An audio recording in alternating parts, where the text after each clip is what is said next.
వివేక హత్య కేసులో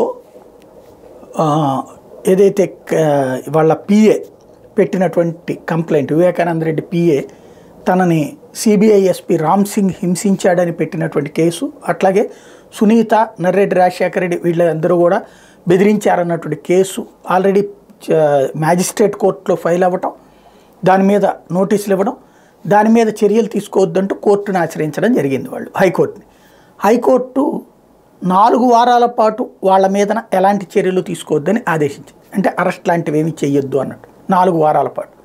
ఇక్కడే అసలు ట్విస్ట్. ఎందుకు ఇది ట్విస్ట్ అనాల్సి వచ్చిందంటే, కేసు కొట్టేయాలి కదా ప్రాథమిక దశలోనే, ఇదిగో ఇవి తప్పుడు ఆరోపణలు నేను అలాగో. కాకపోతే వివేకానంద రెడ్డి పిఏ కృష్ణారెడ్డి ఇచ్చినటువంటి స్టేట్మెంటు చాలా స్ట్రాంగ్గా ఉండటం, అది మ్యాజిస్ట్రేట్కి దాన్ని నమోదు చేయడం, అది కింద కోర్టే చేసినటువంటి కారణంగా నమోదు చేసి కోర్టు ఆదేశాల మేరకు కేసు నమోదైనటువంటి కారణంగా ఇప్పుడు సమగ్రంగా విచారించాల్సి ఉంది. ఇప్పుడు ఈ కేసుకి రాజకీయానికి లింకప్ అయి ఉంటుంది. రేపు ఎన్నికల తర్వాత వచ్చే ప్రభుత్వం ఆధారంగా ఈ కేసు ముందుకెళ్తుందా వెనక్కి వెళ్తుందా అనేది ఆధారపడి ఉంటుంది.